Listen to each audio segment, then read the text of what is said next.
Bonjour à toutes et à tous, bienvenue à l'École des hautes études en sciences sociales pour la dernière séance des Spring Talks organisée par les services des relations internationales de l'École des hautes études en sciences sociales. Et pour cette dernière séance, nous avons décidé d'inviter les meilleurs, Natalia Mouchnik et Falk Bretschneider, pour parler avec eux, pour les écouter d'abord et ensuite discuter avec eux de leur séminaire qui vient à point nommé dans le cadre d'un contexte marqué par des expériences d'enfermement multiples et variées que tous et toutes avons pu faire dans la dernière année.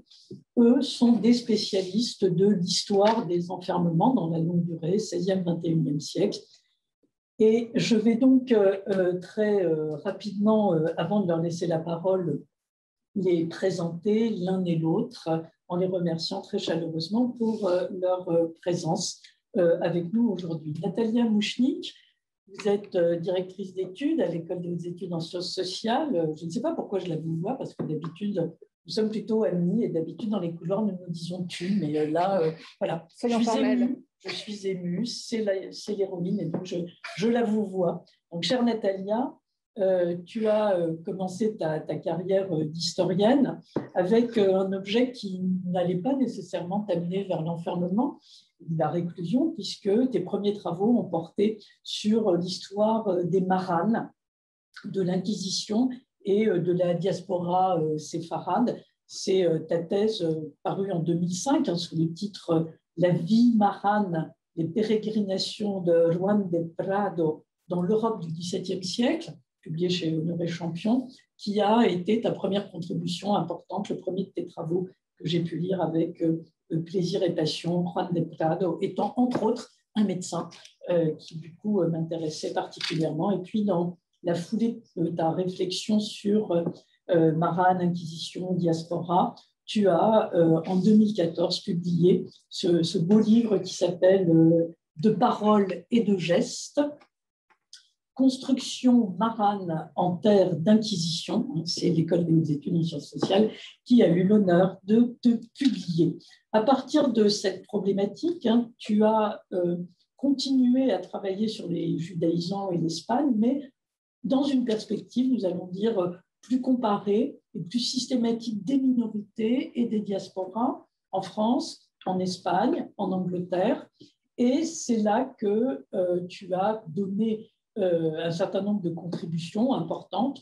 On ne va pas toutes les citer, mais on ne peut pas ne pas citer en revanche l'article important paru dans les Annales, s'attacher à des pierres comme à une religion locale, la terre d'origine dans les diasporas des 16e ou 18e siècles. Nous sommes en 2011 et tu es déjà à l'école à ce moment-là, où tu continues avec d'autres travaux, Judeo Conversos and Moriscos in the Diaspora, publié dans un recueil de notre collègue Garcia Arenal, entre autres. Voilà, tu as travaillé sur Charité et communauté, un texte aussi important qui annonce les thèmes qui vont venir. Troisième phase, troisième moment, une approche plus globale dans un ouvrage bilan, pourrons-nous dire, celui que tu dirige avec Mathilde Monge, L'Europe des diasporas, 16e, 18e siècle. Nous sommes en 2019. Ce n'est pas une direction, on l'a écrit. Vous l'avez coécrit, voilà. Pardon, excuse-moi. Merci beaucoup. Excuse-moi, non, ça n'a pas grand-chose à voir. Donc, un livre écrit à 2 voix et 4 mains. Et puis, l'infléchissement, la réflexion sur les pratiques minoritaires qui nous amène à un travail important, celui que j'ai dans ma main droite. Voilà, les prisons de la foi, l'enfermement des minorités, 16e, 18e siècle, paru au CUF en 1919, et un travail qui annonce déjà, qui fait écho au séminaire avec Wolf, dont il va être question aujourd'hui. Ce numéro spécial de la revue Sociaux, dont on aura sans doute l'occasion de reparler, et un programme et un ouvrage à paraître à Moscou, dont je pense que tu vas nous parler tout à l'heure. Et puis, un dernier moment, le moment le plus actuel de ton parcours, de ta recherche, Natalia, qui porte toujours sur les migrations, mais sur les retours de migration. Il semble que c'est une problématique, un infléchissement de la problématique extrêmement originale, retour de migration et de mobilité, de tout type, du reste, et ce que ces retours disent des communautés et de la question plus généralement des appartenances locales. Voilà, c'est évidemment une description extrêmement brève d'un parcours extrêmement dense et qui nous permet de passer al español y a el querido colega Falk Bretschneider, lo cual es seguramente uno de los primeros especialistas en relación con los dos de la historia de la reclusión, visto que su tesis doctoral, publicada en el 2008 con el título Gefangenengesellschaft, eine Geschichte der Einsperrung, die in Sachsen von 18 bis zum 19. Jahrhundert. Ja, bravo, dankeschön. Ha sido un libro que hemos visto y lo cual tiene estas páginas de aberturas por parte del colega Jacques Revel, actual todavía colega de l'École des études en sciences sociales, y en el tiempo era presidente de la école, me parece. Así que Falk, desde el principio, ha sido un especialista de los temas que vamos a discutir hoy, pero intentando dejar el tema para ir a una historia social, disculpen, de los espacios del Santo Imperio Germánico a partir del estudio de las prácticas del castigo y del banishment, ¿cómo se puede decir, Natalia? Expulsión o... No, expulsión c'est pas expulsión no es exactamente eso, pero las prácticas de rechazo de quien no puede quedarse en el país. Y es el trabajo que está terminando para lo que se llama en Francia una HDR, habilitación a dirigir unas investigaciones. No que él no tiene ya una habilitación a dirigir, pero la va a tener de manera mucho más oficial.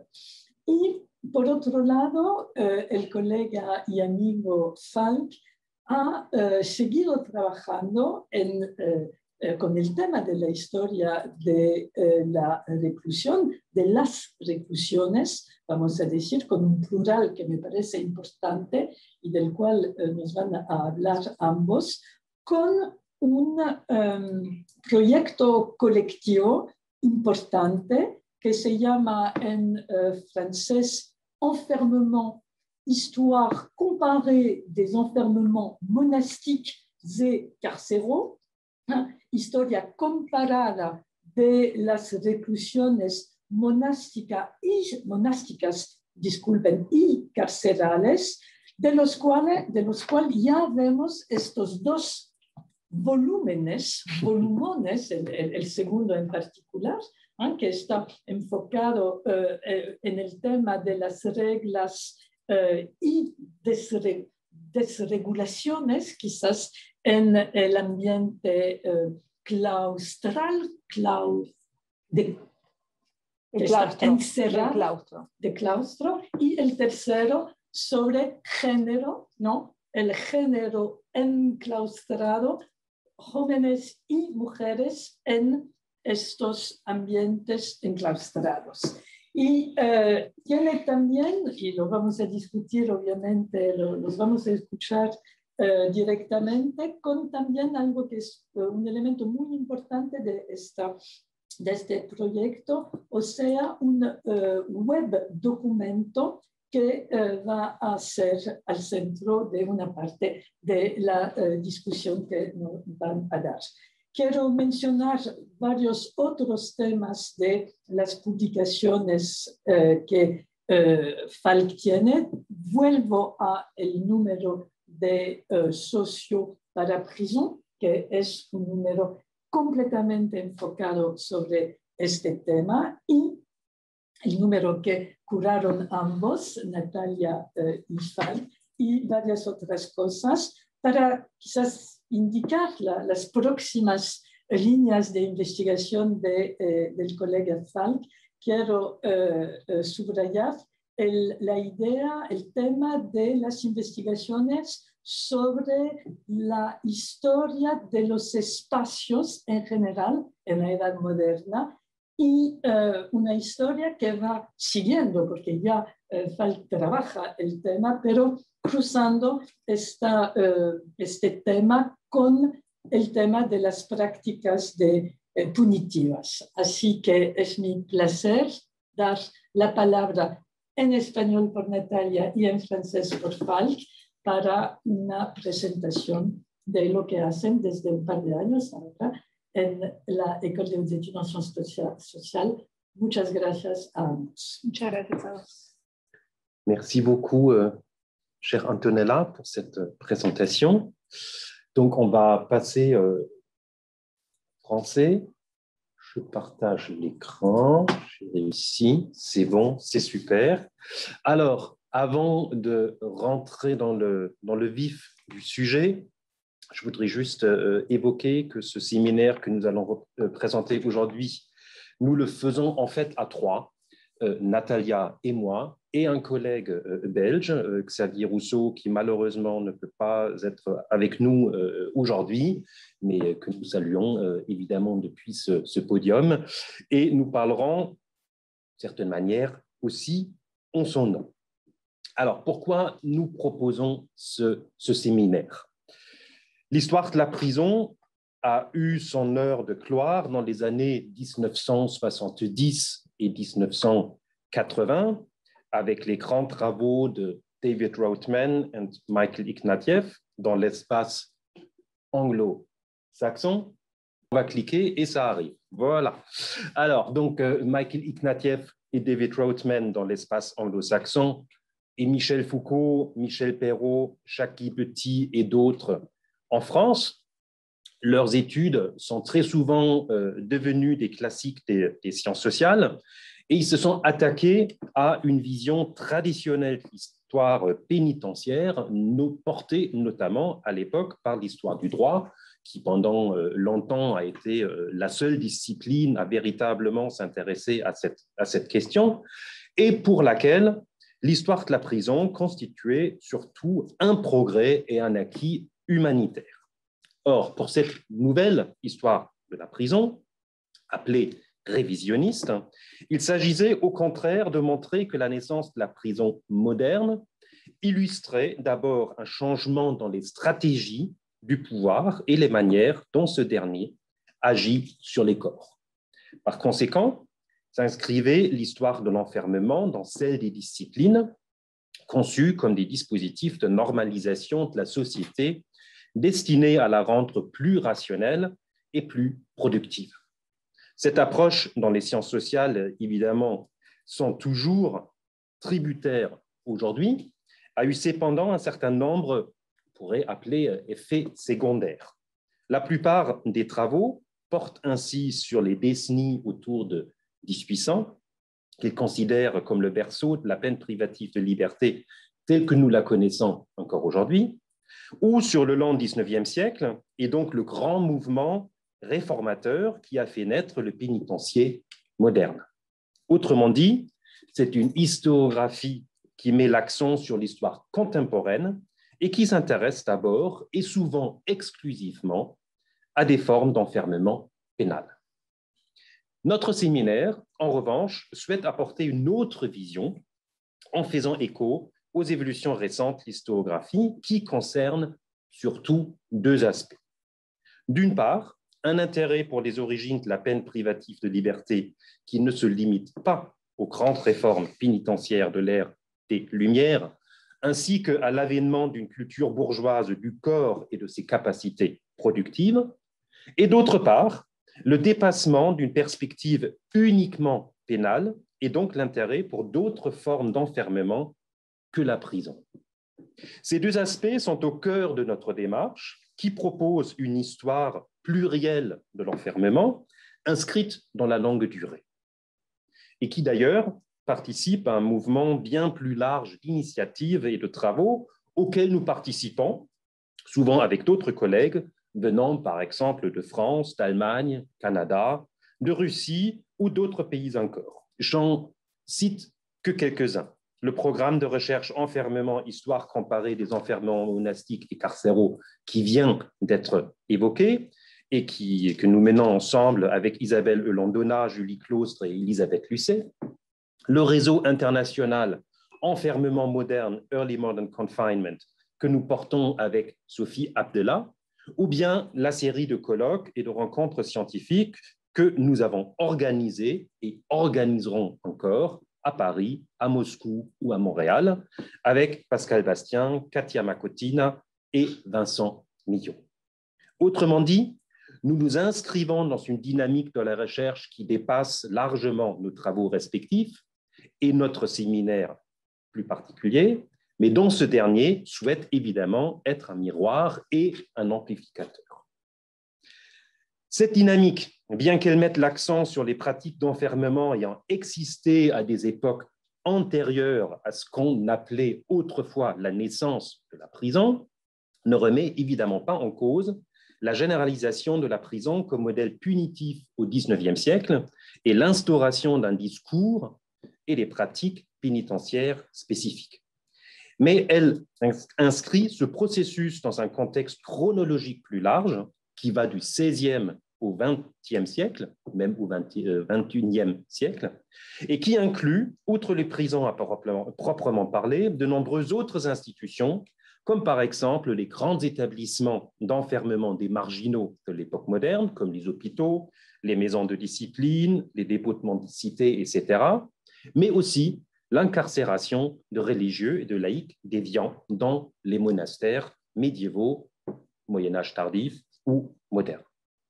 C'est pourquoi notre séminaire s'intéresse à un large spectre d'objets. Cette année, par exemple, nous avons envisagé les bagnes italiens du XVIIe siècle, la prison pour dette au XVIIIe siècle dans différents pays européens, la France, l'Angleterre, l'Allemagne, mais aussi les prisons monastiques du Moyen Âge. De même, nous nous sommes intéressés, avec l'aide de deux collègues géographes, aux enjeux de l'architecture pénitentiaire contemporaine, y compris dans ses aspects les plus matériels, comme vous pouvez le voir sur le PowerPoint, à l'exemple de l'évolution des fenêtres de cellules au fil du temps. L'année dernière, nous avons discuté avec les participants du séminaire les possibilités d'une histoire globale de la prison, en nous intéressant notamment à l'Amérique du Sud comme lieu d'un discours connecté sur la réforme pénitentiaire au premier tiers du XIXe siècle. Cette séance a été en lien direct avec le numéro de la revue Sociaux que nous avons déjà évoqué également. Une autre séance, qui a elle aussi trouvé un écho dans ce numéro de Sociaux, a été consacrée aux régimes carcéraux coloniaux, à l'exemple des possessions françaises d'outre-mer du XVIIIe siècle. Bref, avec le séminaire, notre but est de sonder à travers différentes époques et en évitant une perspective exclusive sur l'Europe, même si celle-ci reste au cœur de notre démarche, la pluralité des lieux d'enfermement qui ont existé depuis la première modernité. Car selon nous, tous ces lieux d'enfermement forment un vaste champ de pratiques et de techniques partagées, mobilisés pour des objectifs divers qui peuvent être punitifs ou préventifs, séculiers ou spirituels, coercitifs ou charitables, et réalisés souvent dans les mêmes espaces depuis la fin du Moyen Âge. Ce que nous essayons de faire avec notre séminaire, donc, de saisir ces dynamiques qui se déploient sur le temps long à partir de ce vaste champ de pratiques et de techniques, en nous intéressant non seulement aux évolutions des discours, des structures sociétales ou des pratiques institutionnelles, mais aussi aux expériences de celles et ceux qui ont peuplé ces mondes fermés et aux liens que ces derniers ont entretenus avec la société qui les entoure et qui les a produits. Dans notre présentation aujourd'hui, nous souhaitons donner un aperçu de ces travaux en nous focalisant sur 3 aspects plus centrés sur les 16e, 17e, 18e et 19e siècles. D'abord, la grande diversité des formes d'enfermement à l'époque moderne, mais aussi les liens qui existent entre ces nombreuses formes à travers les pratiques et les techniques qui y sont mises en œuvre. C'est Natalia qui va en parler en espagnol. Ensuite, l'évolution des espaces de l'enfermement qui, pendant longtemps, ressemble à une perpétuation étonnante du même schéma, à savoir celui du monastère. C'est moi qui vais en parler en français. Et enfin, le rôle de la religion pour l'histoire de ces pratiques et techniques et aussi la place que la religion joue au sein des institutions d'enfermement. Ça sera à nouveau Natalia qui va en parler en espagnol. Et je te passe la parole. Merci, Falk. Muchas gracias. Bueno, entonces a mí me toca entonces el primer punto temático, digamos, que sería plantear el cuadro de la gran diversidad de formas y prácticas del encierro en el antiguo régimen.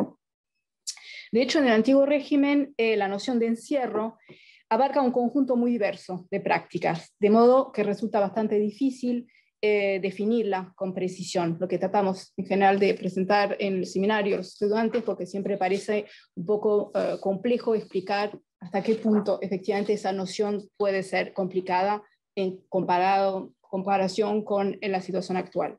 Entonces, si nos fijamos, por ejemplo, en las condiciones concretas de la vida cotidiana, por ejemplo, el destino de un criado o de un esclavo sometido a los deseos de su amo podría parecerse a la situación de un preso en una institución disciplinaria. Por lo tanto, hay que introducir un criterio adicional, o sea, la voluntad de una autoridad pública de confinar a los individuos de forma forzada o voluntaria en un espacio limitado para lograr uno o varios objetivos específicos, sean, como lo dijo Falk con esa diapositiva 4, que sean espirituales, económicos, caritativos, punitivos, etc. Y en general también con objetivos, con varios objetivos a la vez, no es una clasificación estricta, digamos. Entonces, esta definición, aunque sea parcial, permite, sin embargo, identificar una serie de espacios en donde la sociedad del pasado confinaban a los hombres, mujeres o incluso niños. El encierro de los niños es una problemática muy importante en mayor o menor medida. ¿Cuáles serían? Y de eso efectivamente lo que voy a tratar de desarrollar en esta parte, obviamente que no va a ser exhaustiva. Entonces, primero sería la prisión tradicional, digamos, pero también otras formas punitivas como son el trabajo forzado, la reclusión en fortalezas, la deportación y las galeras, la amplia gama de hospitales, y por último, las instituciones híbridas, a la vez punitivas, disciplinarias y caritativas, que fueron creadas en gran parte de Europa entre los siglos XVI y XVIII, bajo diversos nombres, sean, bueno, volveremos, los digo así, pero volveremos al tema después, que sean el Bridewells en Inglaterra, Tuchthuizen en Holanda, Provincias Unidas en la época, Zuchthäuser en el Sacro Imperio, y todos esos son unos ejemplos, por supuesto, y todas esas instituciones que fueron llamadas casas de disciplinas o casas de corrección, según ya Falk ya habló del tema un poco, y de las cuales hablaré en unos minutos. Entonces, bueno, empezando por el principio, primero la cuestión de la prisión, digamos, tradicional, aunque no sea el término muy adecuado. En la diapositiva 5, eso, gracias. En la diapositiva 5 pueden ver varios ejemplos que muestran la gran variedad de ubicación y sobre todo de forma y de arquitectura, dado que, como le dirá Falk, las cárceles, y eso es un elemento muy importante, ocupaban los edificios existentes y a los cuales tenían que adaptarse. Y eso es un aspecto muy importante que marca realmente una gran diferencia con respecto a las prisiones de los siglos posteriores y que explica también esa ruptura, ese cambio del siglo XIX del cual habló Falk. Entonces, efectivamente, en la diapositiva 5 ya ven varios casos, varias ubicaciones, En el caso del Grand Châtelet en París, que es una puerta urbana, hay varios, por ejemplo, en el caso de Londres podríamos citar también Newgate, también otro caso de cárcel, de una puerta urbana que sirve de cárcel. También tenemos esta vez, bueno, también la puerta urbana fortaleza, es el Grand Châtelet, es una particularidad, Newgate es un poco diferente. Después tenemos el caso de, que me parece interesante, de una casa de Marshalsea en Londres, que dentro de todo parece una casa un edificio bastante normal, bastante común, que muestra efectivamente esa gran variedad de edificios que pueden servir de prisión. Y también otro caso, en el caso de Nuremberg, que, bueno, traté de traducir cárceles agujeros, no me parece conveniente mucho, pero bueno, es una traducción, que son en realidad subterráneos del ayuntamiento de la ciudad. Lo que hay que decir, efectivamente, lo dijo un poco, pero es que todos esos edificios, esas cárceles, dentro de todo fueron poco estudiadas para los siglos. Porque, y eso también es un elemento importante, porque hasta las últimas décadas los historiadores se interesaban principalmente por la prisión penal, es decir, como condena. Y de hecho, en el antiguo régimen, la prisión no era por lo general penal, aunque vamos a ver que no es tan claro, pero no era penal, sino efectivamente por lo contrario, era una medida de seguridad durante un juicio o antes de la ejecución de la sentencia, la pena, digamos. Sin embargo, justamente, y ese es el punto que tenemos que hay que señalar y subrayar, en contra de lo que se ha dicho durante mucho tiempo, las cárceles también podían desempeñar un papel penal. Por ejemplo, en las principales ciudades alemanas del Sacro Imperio, sea por ejemplo Frankfurt o Colonia o Nuremberg, ahí que estamos en la diapositiva, la tasa de encarcelamiento por motivos penales podían alcanzar hasta el 10% o incluso más de las sentencias dictadas por las autoridades municipales. O sea, efectivamente un porcentaje bastante elevado. Lo mismo podríamos citar el caso del Tribunal Inquisitorial de Sevilla, donde efectivamente entre 1635 y 1699 la pena de prisión representó el 18,2% de las sentencias dictadas por el tribunal, llegando a un 24,7% para la primera mitad del siglo XVIII. En ese caso, por ejemplo, es interesante notar, para ver un poco la variedad, que en el caso de la Inquisición de Sevilla, efectivamente el tribunal estaba en el masivo, impresionante Castillo San Jorge, al borde del Guadalquivir. Entonces ahí se ve efectivamente un caso de fortaleza. Por lo general, entonces, estas penas de prisión eran de corta duración, salvo en el caso de la cadena perpetua, que podía sustituir a la pena capital. Se utilizaba sobre todo el encarcelamiento en casos de violencias menores, de desobediencia o bien para las causas de fe, como veremos más adelante con más precisión. También hay que notar la práctica muy extendida de la prisión por deudas, de la cual habló Falk, es decir, el encarcelamiento de los deudores insolventes, generalmente encerrados a petición y a costa de sus acreedores. Y de hecho es un elemento central para entender cómo funcionaban muchas cárceles de la época, es decir, que los presos y su familia tenían que pagar por todo, sea la comida, las velas, los muebles, y eso es un elemento muy efectivamente importante, es el costo del encierro, y un sistema efectivamente diferente del que uno puede tener hoy en día. Entonces, sin embargo, efectivamente es de notar, siempre tratando de matizar un poco la historiografía, digamos, tradicional, que veía que efectivamente la prisión solo era de cierto modo penal, hay que notar en la misma línea que el uso de encarcelamiento con fines penales se hizo más frecuente a finales del siglo XVIII, es decir, antes incluso del gran momento del siglo XIX.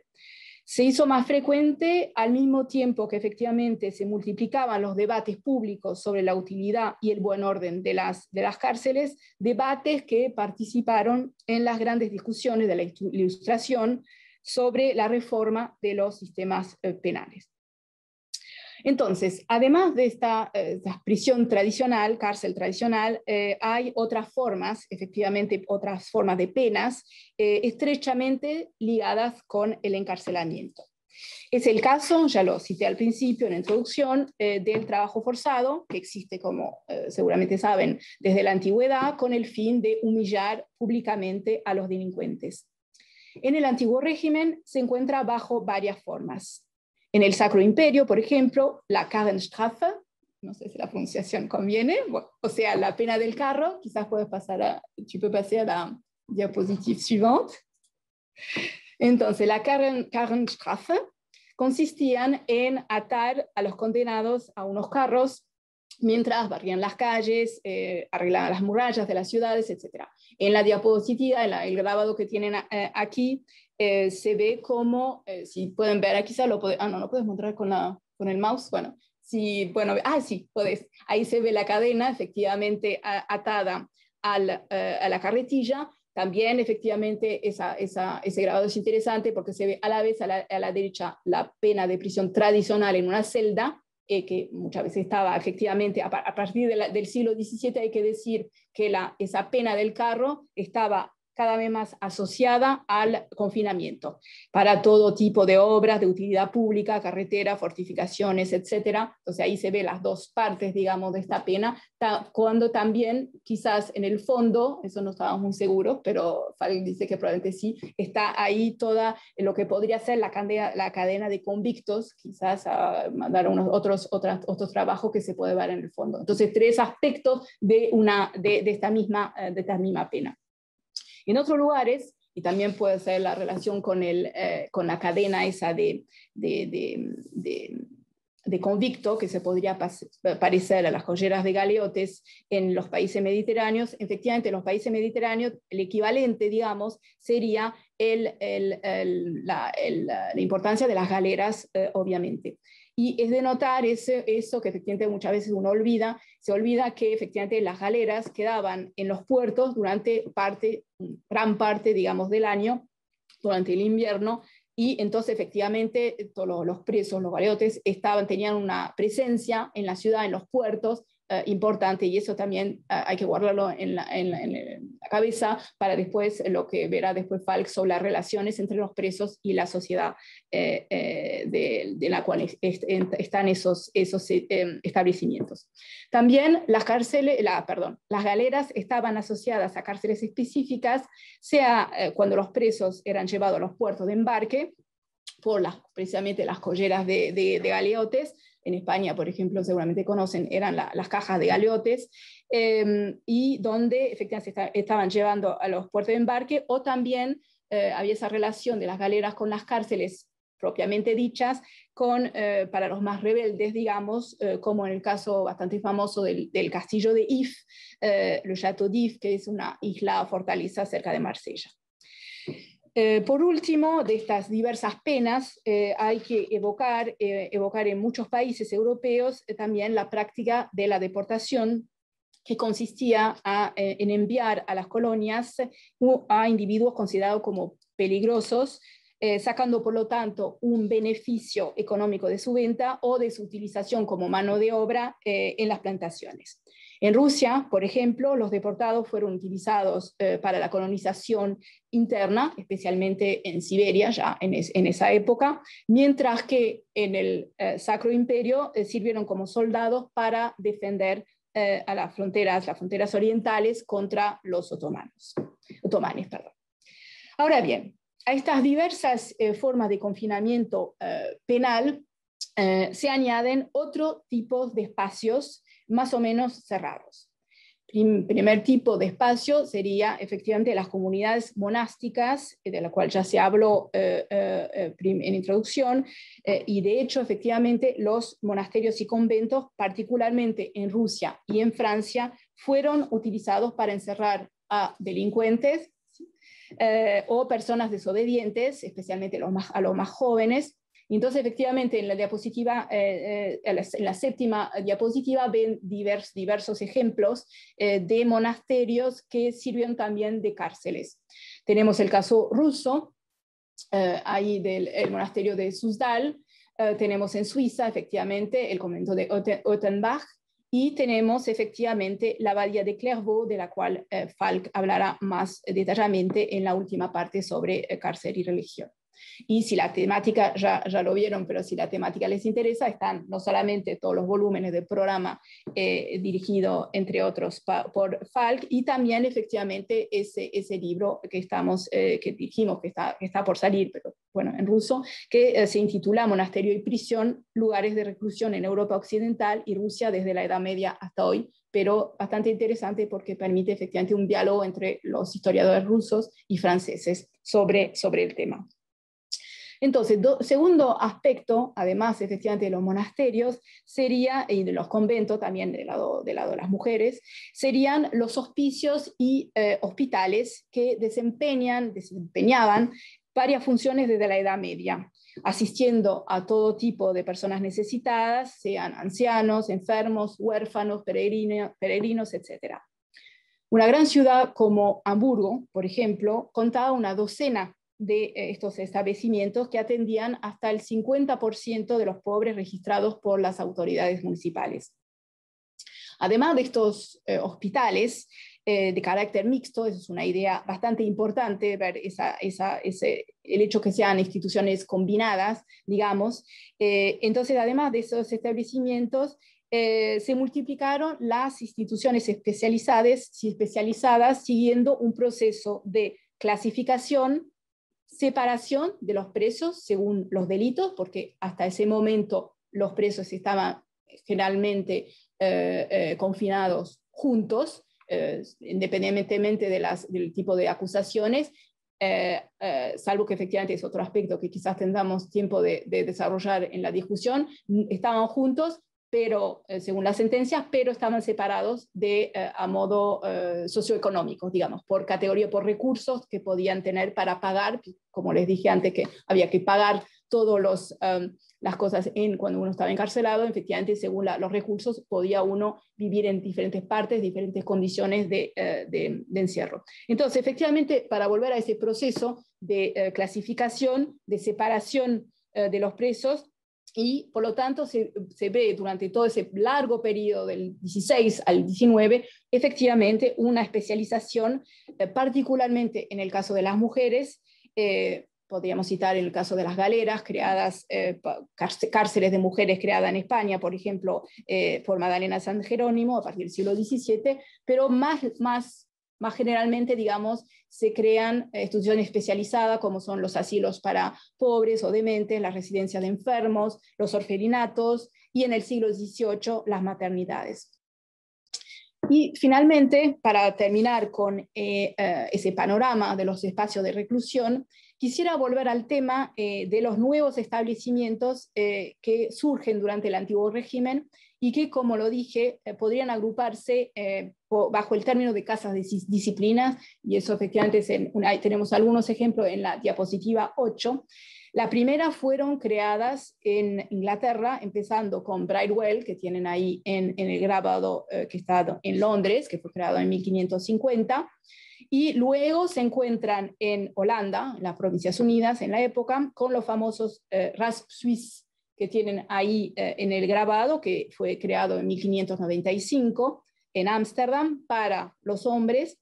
Entonces ahí se ve efectivamente esta casa. Entonces Rasp Suisse, que es decir, el lugar la casa donde se raya a la madera, que se raya la madera, perdón, y ahí eso es lo que tenían que hacer los hombres encerrados ahí. Y al mismo tiempo, en 1597 fue creado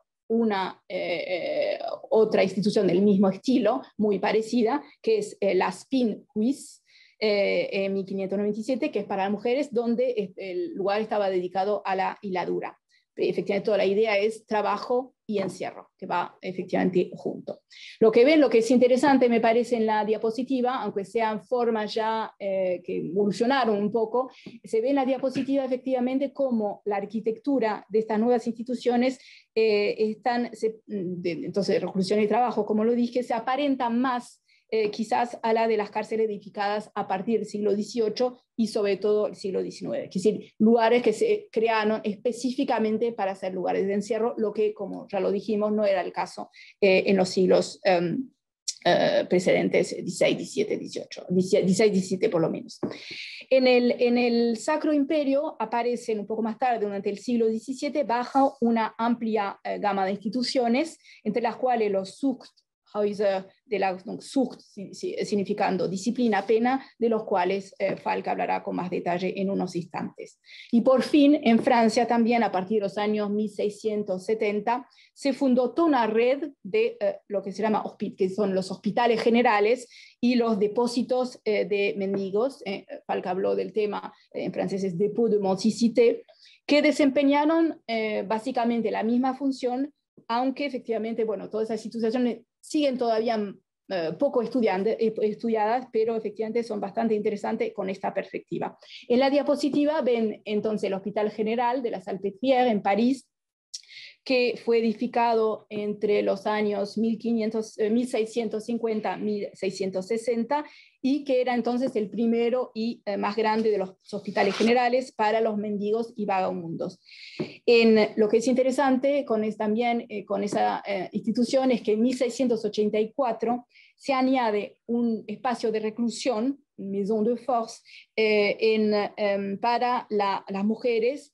Entonces, efectivamente, una cantidad bastante importante, unas 300 mujeres, sobre todo mendigas o prostitutas. Es un amplio problema, el problema de la prostitución en esa época. Entonces, efectivamente, estas casas se parecen ahí también, como lo dije antes, como instituciones combinadas con múltiples usos y que están estrechamente ligadas con lo que se llama la buena administración, la bonne police, por ejemplo, en francés, y que sirven para encerrar a todo tipo de personas, digamos, marginadas, sean poblaciones nómadas, prostitutas, borrachos, pero también ancianos, discapacitados mentales o físicos, o bien huérfanos. Y ahí Falk nos va a decir algunas cosas sobre el caso de los Zucht o Heuser. Merci Natalia.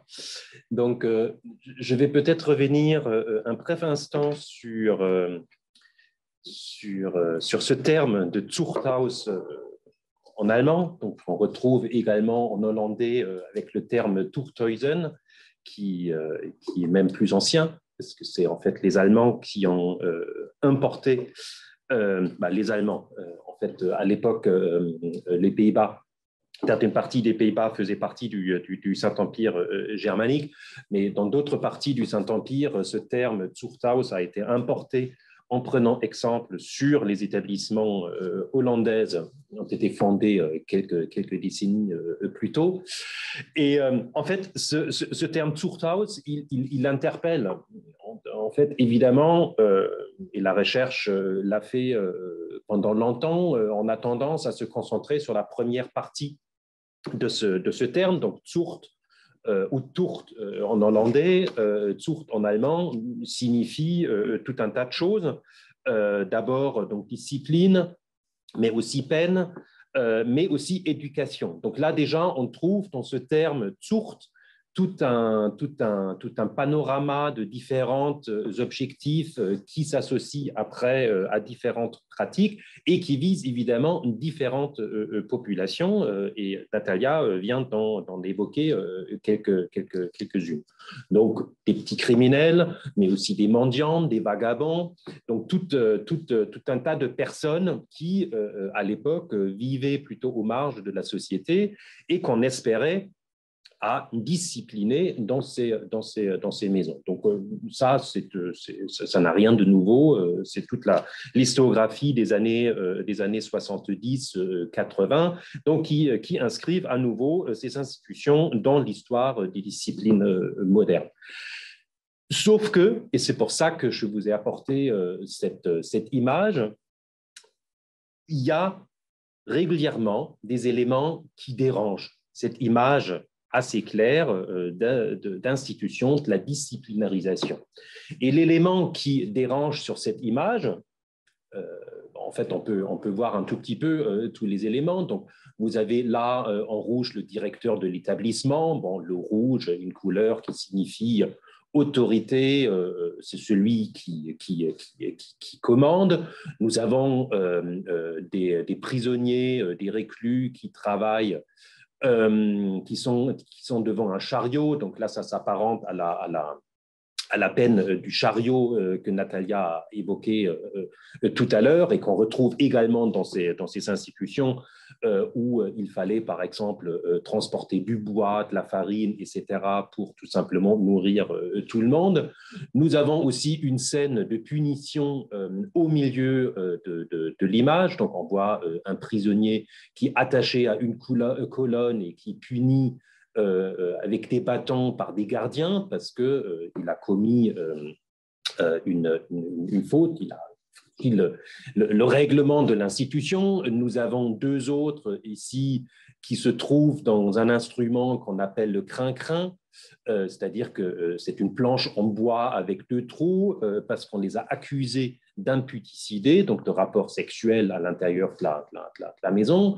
Et nous avons ici un petit groupe de femmes et d'enfants, et en lisant la petite description qui est à côté, nous apprenons donc c'est des vagabondes, des mendiantes qui arrivent dans ces institutions avec leurs enfants, où on va les séparer, les femmes d'un côté, les enfants de l'autre. Les femmes, on va les forcer à travailler et les enfants, on va les envoyer à l'école de l'établissement. Bon, tout ça forme un ensemble bien connu, tout ça va dans une direction. C'est d'ailleurs cette image dont on ne sait pas très bien les origines, donc on ne connaît pas celui qui l'a produite, mais enfin bon, on comprend très bien que c'est une image qui sert d'abord sorte de propagande de l'institution pour montrer, regardez à quel point nous achevons très bien le travail de la disciplination qui est au centre de l'institution. Sauf, il y a ça. Donc, à droite, nous trouvons quelqu'un qui apparemment sort de cette configuration de la disciplinarisation, de la violence, de la contrainte, puisqu'il s'agit de quelqu'un qui, ici, a écrit lui-même ce qu'il est. C'est quelqu'un c'est un handicapé, c'est quelqu'un qui est né, explique-t-il ici dans ce petit texte, qui est né sans main et sans pied, et dont on prend soin tout simplement dans l'institution. Donc, c'est un de ces malades physiques ou psychiques dont parlait Natalia, et qui se trouve parfois par centaines dans ces établissements. Et donc, on voit bien là qu'il n'y a pas seulement la Zucht, la discipline, la violence et la peine, mais il y a dans ces institutions aussi un volet très, très important qui concerne en fait l'organisation rationnelle d'une prise en charge de tous les gens dans la société qui ne trouvent refuge ailleurs.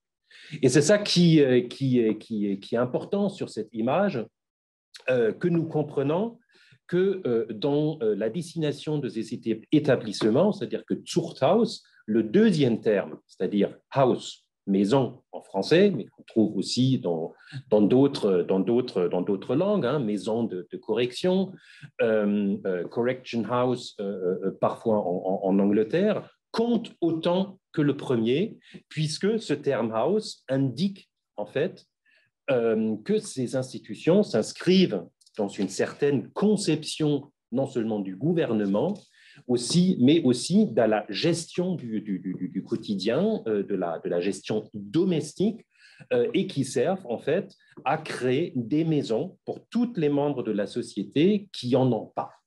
C'est-à-dire qu'on met dans ces maisons créées à partir du XVIIe siècle toutes celles et tous ceux qui, sinon dans la société, n'ont pas de maison, ce qui explique en grande partie cette multifonctionnalité des établissements d'enfermement à l'époque moderne. Alors, cette multifonctionnalité, cette pluralité des usages, nous la trouvons également dans les formes spatiales mobilisées dans ces différents lieux d'enfermement. Les espaces de l'enfermement ont été beaucoup étudiés ces dernières années à travers plusieurs projets et initiatives. Nous ne pouvons pas résumer l'ensemble de ces travaux, même pas ceux auxquels nous étions attachés plus étroitement, mais nous souhaitons évoquer deux thématiques qui ont fait l'objet de plusieurs séances de notre séminaire. D'une part, les liens entre prison et espaces urbains, et d'autre part, la porosité des espaces de l'enfermement à l'époque moderne, c'est-à-dire le subtil jeu entre ouverture et fermeture qui les caractérise.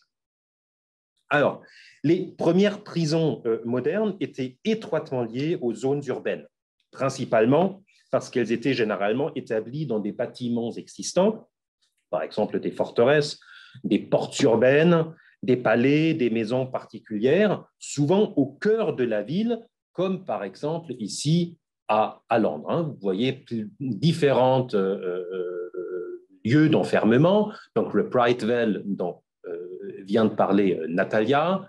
En fait, mes yeux ne sont pas très bien. Ludgate. C'est de Newgate Newgate au nord, au nord. ensuite c'est de Fleet. Et de Fleet. Voilà. Donc, 3 établissements assez connus à l'époque moderne à Londres. Et vous voyez bien que ça ces établissements s'intègrent pleinement dans l'espace urbain, contrairement aux prisons contemporaines qui, comme vous le savez, la plupart du temps aujourd'hui se trouvent plutôt à la périphérie des villes ou carrément à la campagne. Alors, je vous avais dit que très souvent, cette insertion dans l'espace urbain s'explique par le fait qu'on réutilise des bâtiments déjà existants, mais nous trouvons aussi parfois, dès le Moyen-Âge, des bâtiments expressément construits pour servir de prison, comme le fameux établissement du Stinche à Florence, qui malheureusement n'existe plus. Aujourd'hui, nous trouvons à sa place le théâtre Verdi.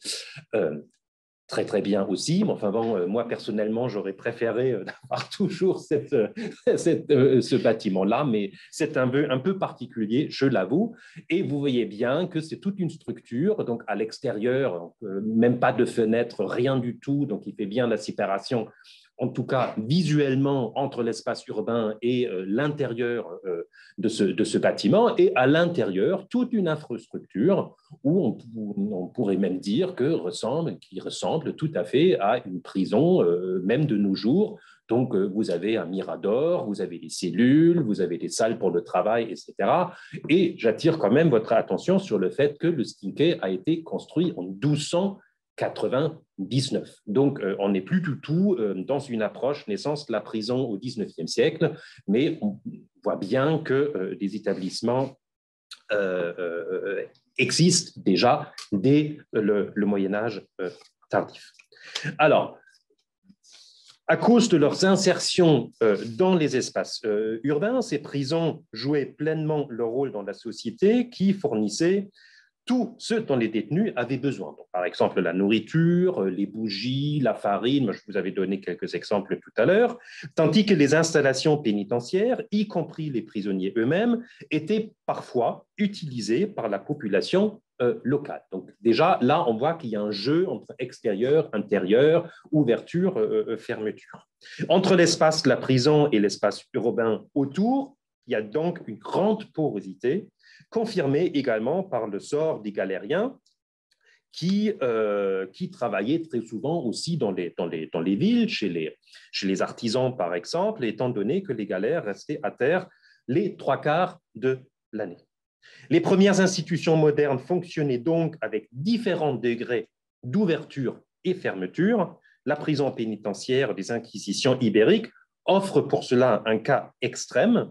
Ici, les condamnés étaient autorisés à circuler pendant la journée afin de gagner leur vie, en portant leurs sanbenitos, qu'ils conservent après les autos da fe et qui se différencient selon les sentences, pour pouvoir être distingués du reste de la population. Et Natalia va vous lire un extrait d'une source particulièrement parlante.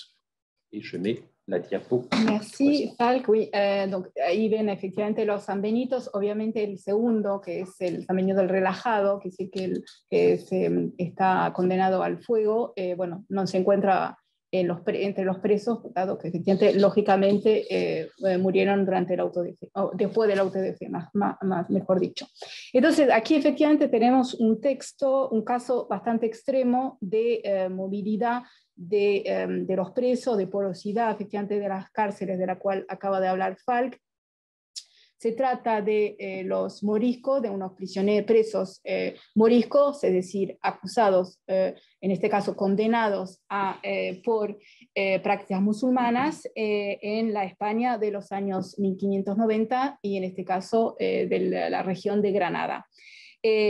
Como lo señaló Falk, que como quizás algunos de ustedes saben, había dos tipos de cárceles para las inquisiciones ibéricas, en España, como en España, Portugal y en los imperios, es decir, las cárceles secretas en las cuales los presos estaban aislados durante el juicio, y las cárceles de la penitencia, donde los condenados, efectivamente, como lo dijo Falk, podían circular durante el día. Y ahí se ve efectivamente cómo tienen que efectivamente ganarse la vida o mendigar o trabajando, dando que efectivamente los bienes en general fueron confiscados por el tribunal, y efectivamente, a la inversa de los presos, tienen que ganarse la vida, a la diferencia de los presos de la cárcel secreta, donde están efectivamente alimentados por el tribunal. Entonces, efectivamente, voy a leer rápidamente, porque el tiempo está ya avanzando un poco, el texto dando algunas precisiones. Leo. En esta Inquisición, el tribunal, siempre se ha usado, las personas que han tenido hábito, es decir, San Benito y cárcel, han salido de ella de ordinario a lo que han habido menester para buscar de comer, falta el de en el texto de la diapositiva, para buscar de comer sin impedimento algunos, como viniese a la noche a dormir a la cárcel. Así que van durante el día y vuelven a dormir a la cárcel.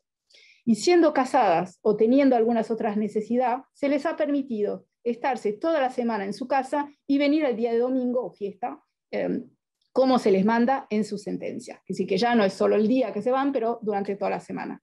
Y siendo pobres, como lo eran las moriscas, que eran mujeres, muchas de ellas, se les ha dado licencia a las veces que lo han pedido a criar seda, porque efectivamente el cultivo de la morena y criar los gusanos de seda es una actividad muy importante en la región de Granada entre los siglos XIV y XVII. Entonces se le ha autorizado a ir en los lugares de la comarca, y a los hombres también para salir a trabajar, no hallando en la ciudad en qué, no tienen en cuenta el trabajo en la ciudad, porque además tienen los hábitos, como trajesen su hábito y cumpliese sus penitencias en los demás, y acabado el término que se le daba, traían testimonio de ello de los curas o beneficiados de lugares donde habían estado.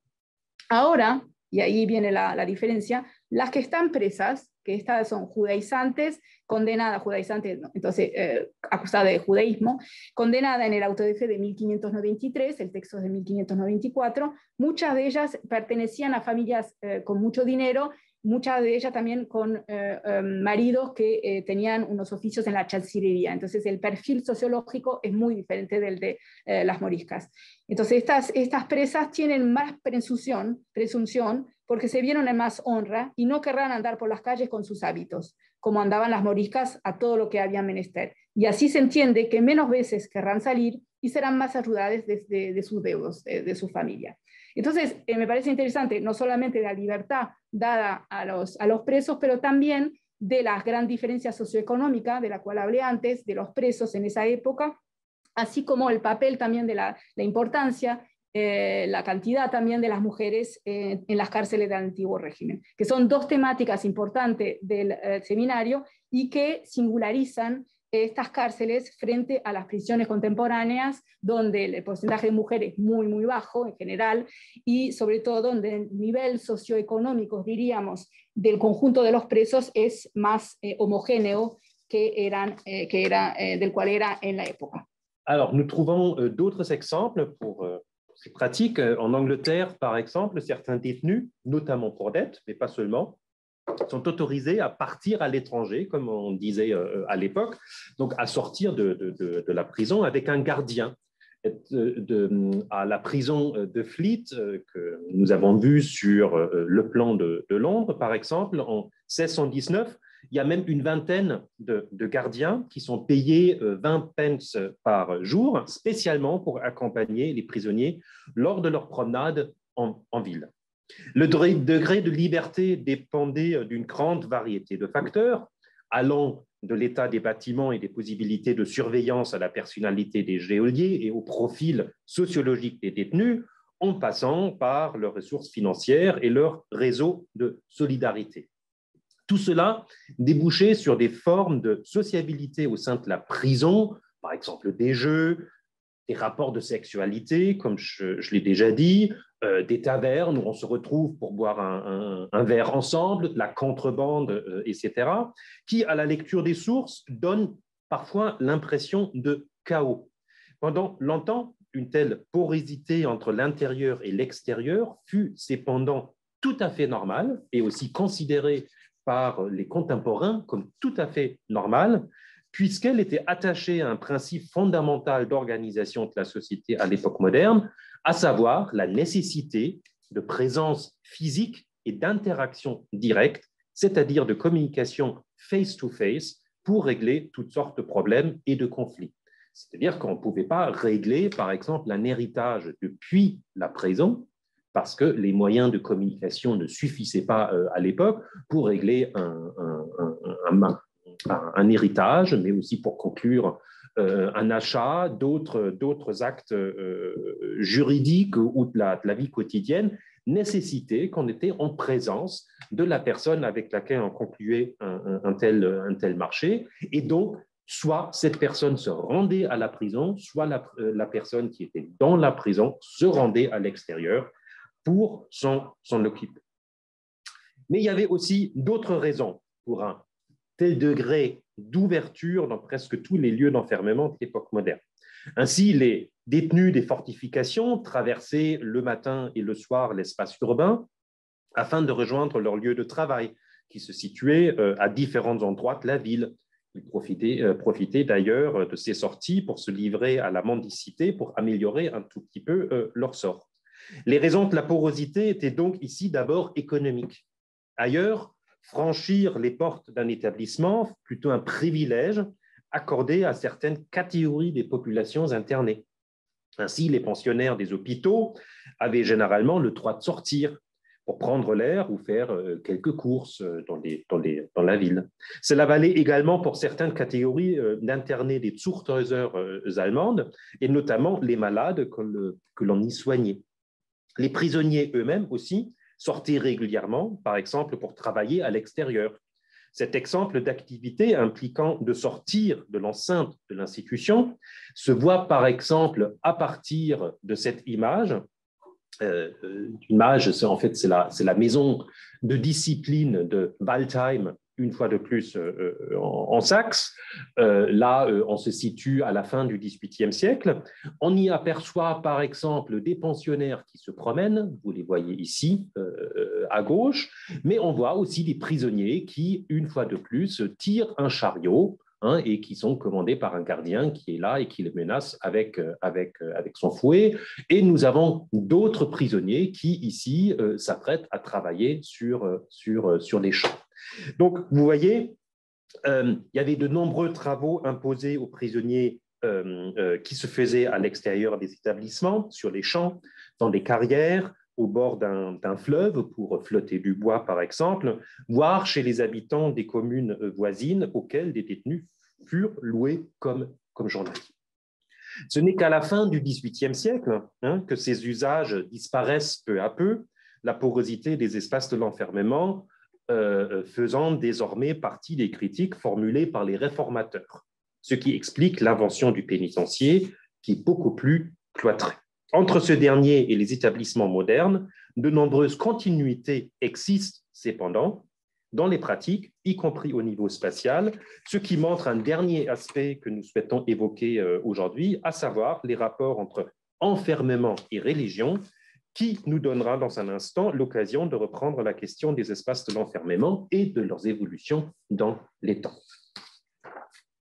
Merci. Entonces, efectivamente voy a desarrollar un poco rápidamente, porque llegamos ahí al límite de nuestro tiempo de presentación, esa relación entre cárcel y religión, suponiendo que efectivamente hay una relación muy estrecha entre el encierro de tipo penal y la religión, especialmente el cristianismo, y sobre todo a través, como entendieron seguramente, a través de la caridad. Entonces quiero desarrollar rápidamente dos aspectos. Primero, la invención de la clausura en el mundo monástico y luego, efectivamente, el papel de o la relación con las minorías religiosas confinadas. Entonces, para la invención de la clausura, quiero hacer especial hincapié en la importancia del modelo monástico para la reclusión en los siglos XVI a XVIII. Entonces, varios estudios mostraron en realidad, no es una novedad nuestra, varios estudios mostraron efectivamente, sobre todo de sociología, empezando por Goffman y Foucault, cómo las raíces del encarcelamiento se encuentran en una forma específica de práctica religiosa, es decir, el monaquismo occidental y más concretamente la regla benedictina. Pero el uso del encarcelamiento aumentó de cierta manera a finales de la Edad Media, y luego en el siglo XVI sobre todo hay unos elementos que marcaron un poco un giro en ese sentido, cuando por ejemplo el Papa Pío IV confirmó la utilidad de las prisiones monásticas, y desde ese entonces la cárcel y el claustro han coexistido estrechamente ligados, acabando por confundirse bastante temprano en el Sacro Imperio. Es el caso, por ejemplo, con la desamortización de los bienes de la Iglesia y la reasignación de los monasterios y de las iglesias para otros usos. En otros países el proceso fue más tardío, como lo fue en Francia, donde muchas abadías se transformaron en lugares de reclusión, pero más bien a fines del siglo XVIII y sobre todo en el siglo XIX. Y ahí Falk nos va a presentar ahí un ejemplo particular. Merci Natalia. Alors là, voilà, c'est ce que je voulais vous montrer brièvement, parce que c'est quelque chose qui s'est fait en lien avec le séminaire, mais pas directement dans le séminaire. C'est donc ce web documentaire « Le cloître et la prison » qui présente, à partir du cas de l'abbaye de Clairvaux, qu'on a déjà vu sur une diapositive, l'histoire des espaces de l'enfermement et une comparaison entre les espaces des monastères et de la prison moderne. Alors ça, c'est ce web documentaire, c'est quelque chose qui est issu de ce programme de recherche que j'ai évoqué ensemble avec Isabelle Eulandona, Elisabeth Lucet et Julie Claustre, part donc du cas de Clairvaux. Vous le voyez ici sur cette image, donc Clairvaux, qui est une abbaye cistercienne très connue parce que fondée par Bernard de Clairvaux, est transformée au début du XIXe siècle, à l'époque napoléonienne, en prison, en maison centrale, qui existe encore aujourd'hui en partie. Elle sera fermée en 2022, mais pour l'instant, elle existe encore. Vous voyez ici ces grandes barres qui ressemblent un tout petit peu à des HLM. Ça, c'est la maison centrale actuelle, dont d'ailleurs la moitié est déjà rasée en vue de la fermeture. Et donc, nous avons ici, sur cet espace, d'une certaine manière, la condensation de 8 siècles d'évolution, d'histoire des espaces de l'enfermement. Donc nous avons la partie qui initialement était la partie médiévale du monastère, qui se trouve ici. Nous avons après la reconstruction, ou en fait une nouvelle construction de l'abbaye qui se trouve ici, qui a été fait par les moines au XVIIIe siècle, avec une belle abbatiale qui n'existe plus, parce que l'abbatiale a été rasée, pas par la Révolution française, mais à la suite de la Révolution française, et cette partie a été transformée donc en maison centrale, en prison. Le grand cloître que vous voyez ici a été transformé en bâtiment de cellules, il y a un quartier disciplinaire, etc. Et donc, ce web documentaire essaye d'expliquer à partir de différentes stations, donc le mur, la porte, le réfectoire, le grand cloître et encore d'autres, essayent de raconter d'une part cette histoire et d'autre part de lier cette histoire particulière de Clairvaux, d'un lieu, à l'histoire plus généralement des espaces de l'enfermement et des grandes transformations qui sont subies entre l'époque monastique et l'époque carcérale. À chaque fois, nous associons ces différents lieux à des thématiques. Donc, vous voyez le cloître circuler, le quartier disciplinaire, surveiller et punir. Nous retrouvons un tout petit peu une thématique foucaldienne. Et donc, je vous invite, si cela vous intéresse, de parcourir ce web documentaire où il y a plein d'images, beaucoup de textes, des interviews, des exemples, des extraits de sources lues, etc. Vous le trouvez à l'adresse cloîtreprison.fr. Et je vous souhaite bonne visite et je repasse la parole à Natalia. Muchas gracias. Bueno, voy a tratar de resumir un poco porque ya veo que nos queda poco tiempo. ¿Podés volver? ¿Tu peux rentrer y revenir? Oui. Resumir un poco lo que quería decir sobre efectivamente esa relación entre religión y cárcel, para decir efectivamente lo que es interesante que, es que efectivamente cómo el modelo monástico influyó sobre efectivamente las cárceles. Y se ve en particular, es uno de los puntos, pero me parece efectivamente bastante llamativo, cómo efectivamente las cárceles están constituidas de manera de la arquitectura alrededor en general de un patio central que se parece mucho a un claustro. Lo veían, ¿podés pasar por favor? Se veía sobre todo, se acuerdan en Ámsterdam, el Bridewell de Londres, efectivamente como ya había ese modelo, ahí le puse otro ejemplo que me parecía interesante para otros motivos también, que es el caso del tribunal y de las cárceles de Toledo. En esa época, efectivamente, en muchas jurisdicciones, las cárceles estaban juntas como estaban situadas en el mismo lugar que el tribunal. Y ahí lo que es interesante es que es un bloque de casas que fueron en parte reunidas para constituir efectivamente las cárceles y el tribunal, y otras partes, como es, por ejemplo, hay unas casas todavía que pertenecen a individuales particulares que no tienen nada que ver con el tribunal ni las cárceles. Entonces todo ese mundo está estrechamente vinculado cotidianamente, pero también el punto interesante obviamente en esa temática es que ven como el patio central, como el tribunal y las cárceles rodean ese claustro, ese patio central, y también ven efectivamente la importancia obviamente del la iglesia, que puede ser una capilla también, que permite, también porque el modelo monástico influye también a la vida cotidiana, donde se reza mucho, donde los presos tienen que efectivamente asistir a la misa, en el caso de países católicos, asistir a los sermones, por ejemplo, en caso de los países protestantes, como es, por ejemplo, Inglaterra, a las predicaciones, misa, y efectivamente es en la vida cotidiana, efectivamente está como bajo el ritmo de la iglesia, y efectivamente como lo eran, por ejemplo, los monasterios.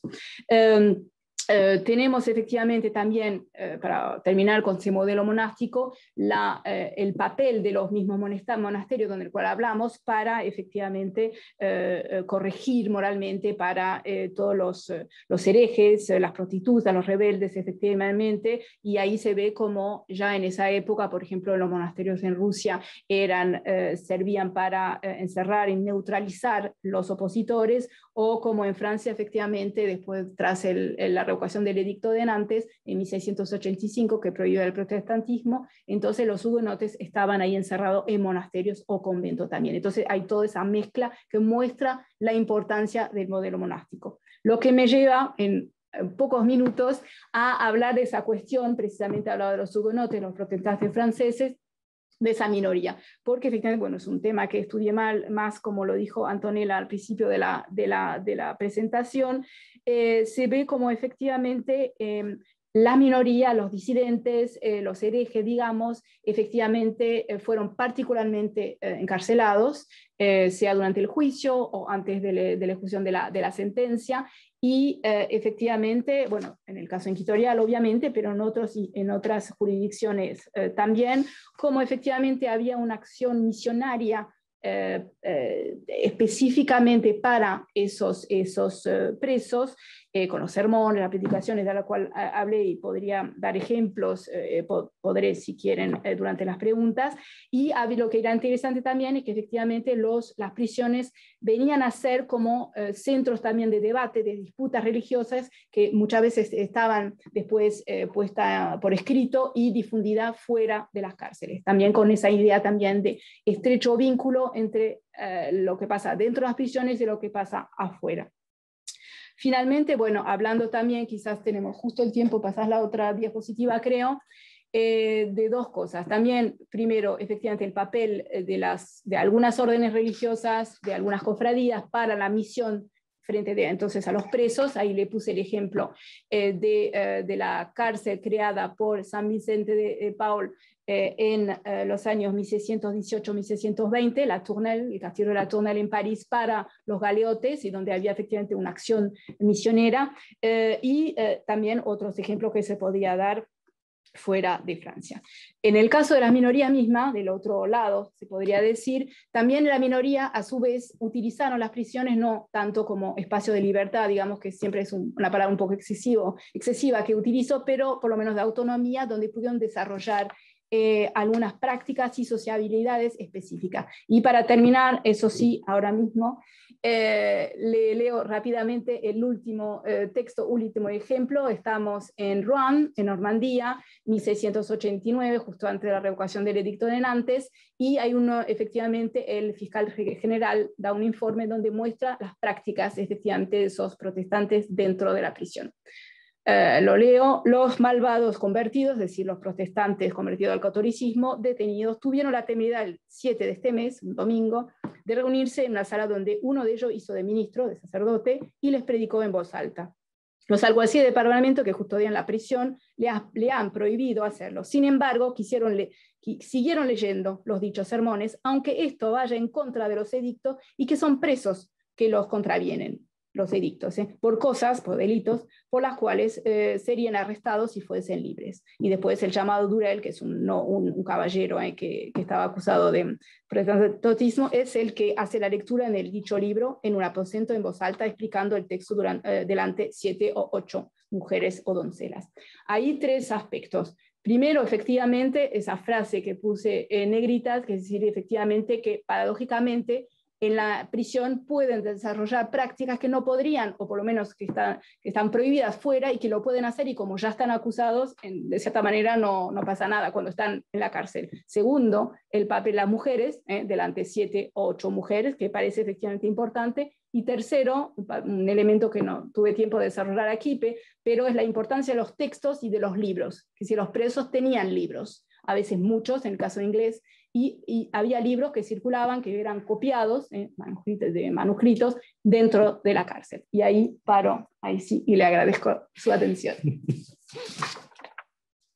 Pues muchas gracias a ambos para una presentación, por una presentación muy rica, muy amplia y también muy basada en una documentación diversa, lo que nos invita obviamente a abrir una discusión que vamos a tener por más o menos 30 minutos, 40, no más, en relación con las varias preguntas que los colegas y amigos y estudiantes que nos escucharon van a hacer.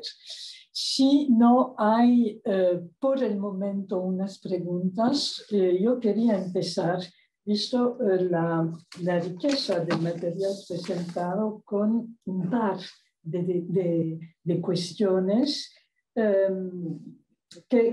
las cuales voy a organizar de esta manera. En primer lugar, hay en el tema del seminario unas decisiones muy importantes, ¿no? Ustedes comentan una manera de acercarse al tema muy particular y muy precisa, lo comentaron muy bien al principio, o sea, empezar con la idea que hay una variedad de lugares institucionales, ¿no? Y que esto implica cambiar la perspectiva sobre este tema clásico del encierro en la Edad Moderna.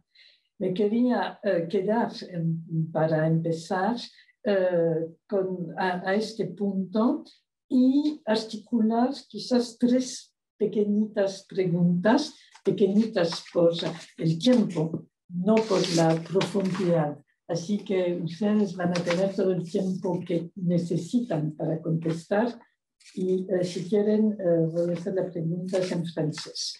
Première question, à partir donc de votre approche spécifique, différente de la problématique de l'enfermement, question qui porte sur la périodicité.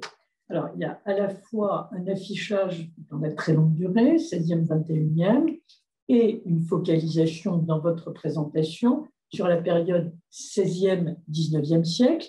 Or, nous savons tous, c'est une manière de se rapporter ou de ne pas se rapporter à un événement que l'histoire politique traditionnelle a toujours considéré comme un moment de rupture, la période des révolutions. Alors, est-ce qu'il faut considérer, ce sera ma première question, que du coup, dans votre recherche, dans vos enquêtes individuelles et collectives, ce moment révolutionnaire, qu'il soit français ou qu'il soit international, bien sûr, n'est pas important ou n'a pas grand-chose à dire. Ça, ce serait ma première question qui me paraît extrêmement importante et qui est un des défis, me semble-t-il, de votre travail. La deuxième question porte sur la dimension sociale de votre questionnaire. Vous y avez insisté à plusieurs reprises, l'un et l'autre. Il y a aussi toute une série de sources que vous mobilisez. Alors, si vous pouviez nous parler davantage de vos sources aussi en tant que choix, comment les sources articulent des choix méthodologiques et épistémologiques, je pense que ce serait intéressant. Mais à propos de la dimension sociale, il y a deux catégories extrêmement importantes que vous avez nommées. D'une part, les enfants. Falk, tu as été le premier peut-être à les nommer. Et puis, il y a évidemment la dimension de genre qui est fondamentale. Voilà. Et puis, si on avait le temps, et sauf si, évidemment, nos collègues et amis voisins avaient des questions plus importantes, moi, je suis évidemment très intéressée par la dimension spatiale de votre enquête, que je trouve particulièrement originale, importante, novatrice. Et j'aimerais qu'à l'occasion, on puisse y revenir, à la fois sur les dimensions urbaines, par exemple, et quelque chose que vous avez dit qui me paraît extrêmement important, savoir qu'il faut considérer l'espace de l'enfermement comme un espace qui n'est pas nécessairement construit pour être un espace de l'enfermement. C'est la même chose pour l'histoire des bibliothèques de la Renaissance. Un jour, peut-être qu'on pourra en parler. Voilà, les bibliothèques, elles s'installent dans des lieux qui sont du reste les mêmes que les vôtres. Donc peut-être qu'on pourra faire un séminaire sur l'enfermement des livres et des hommes. Voilà. Mais au-delà de ça, il y avait néanmoins une question architecturale, alors qui évidemment me renvoie à des ancêtres que vous ne souhaitez peut-être pas évoquer, mais le panopticon est un dispositif architectural dont on a pu penser, à un moment de l'historiographie, qu'il constituait un élément de rupture. Voilà, donc 3 parmi les 300 questions que j'aurais à vous poser, et je vous remercie infiniment. Je ne sais pas si tu veux commencer. Vas-y, commence. Pour l'instant, il n'y a pas trop de questions dans le chat, donc je crois qu'on peut commencer. Je commence, tu complètes. Alors, bas les masques. Oui, c'est ça. Bas les masques. Bon, très bien. Nous sommes vaccinés. Nous sommes vaccinés, il n'y a aucun risque. Pour nous, en tout cas. Je commence peut-être avec la périodicité, parce qu'effectivement, Antonella, tu as tout à fait raison. Il y a toute une historiographie qui a été basée en fait sur l'idée que c'est finalement la Révolution française et qui a déclenché une évolution qui a mené finalement aux formes d'enfermement contemporaines telles que nous les connaissons encore.